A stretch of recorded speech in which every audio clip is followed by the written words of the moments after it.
menentukan ahli waris. Yang kedua adalah menentukan bagiannya. Menentukan bagian atau jatah waris. Jatah, ya. Yang ketiga, menentukan aset atau harta waris. Nah, ini Pak. Ini Pak, kalau ini udah selesai Pak. Cuma 3 hal ini aja. Sebetulnya kalau waris itu, 1, menentukan ahli waris siapa saja.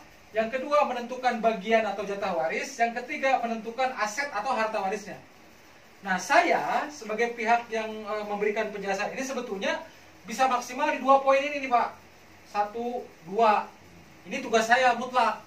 Kalau yang ketiga, ini saya kurang paham. Karena ini kan urusan keluarga. Gitu loh. Jadi nomor 1, nomor 2, ini tugas saya mutlak. Menentukan ahli waris, saya bisa menentukannya sekarang juga.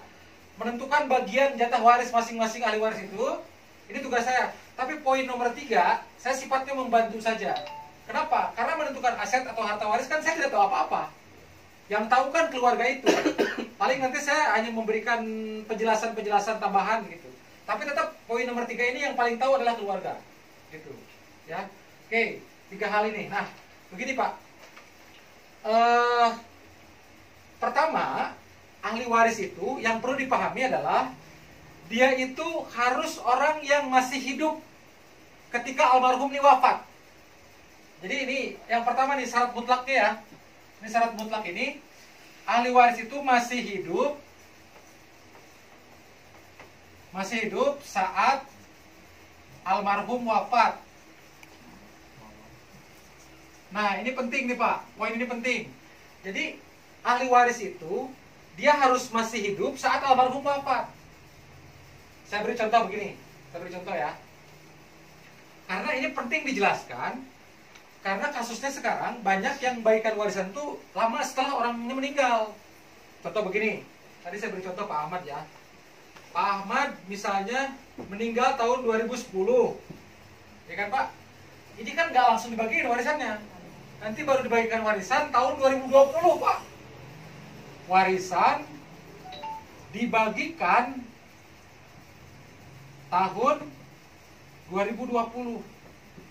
Pak Ahmad wafat 2010 Pak.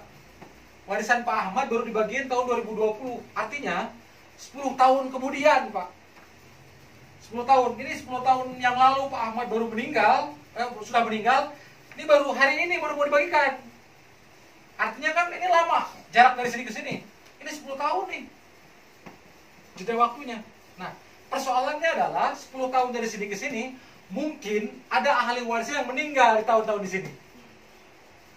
Ini 10 tahun loh Pak. Mungkin nanti 2011 ada anaknya yang meninggal. 2013 ada anaknya yang meninggal. Belum dibagi nih warisannya. Terus nanti dibagiinnya tahun 2020. Nah, begitu kan? Ini kejadian di mana-mana. Jadi ukurannya apa? Ukurannya ini Pak.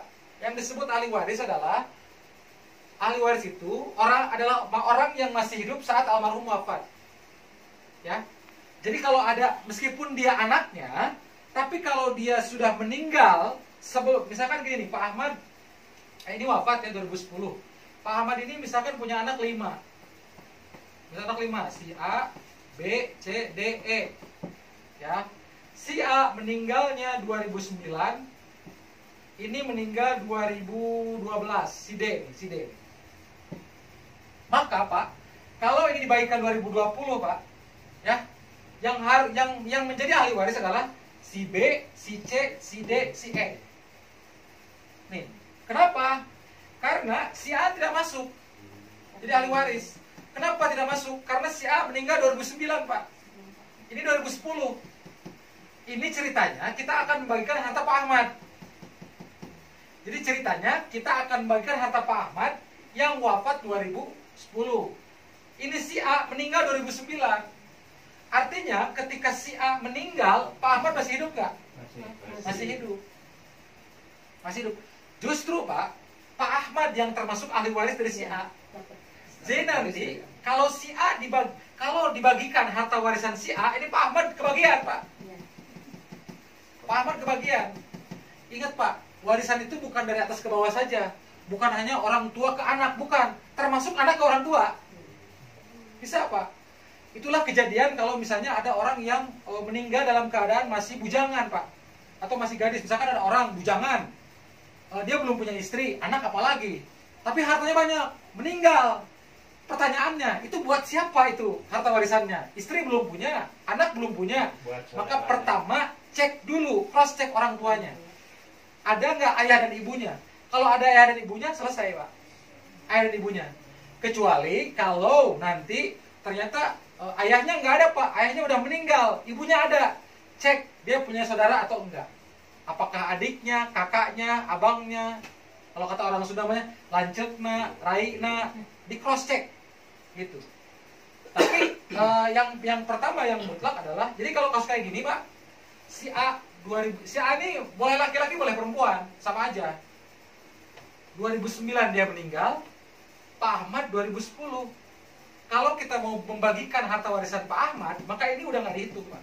Kenapa? Karena ketika ini wafat, ini sudah bukan ahli waris. Dia meninggalnya lebih dulu dari ini. Justru ketika kita akan membagikan warisannya si A, ini kebagian. Karena ketika ini meninggal, ini masih hidup. Gitu ya. Nah, seperti itu kasusnya. Nah, jadi ini penting, masih hidup saat almarhum wafat. Nah, kemudian nanti rinciannya akan ahli waris ini.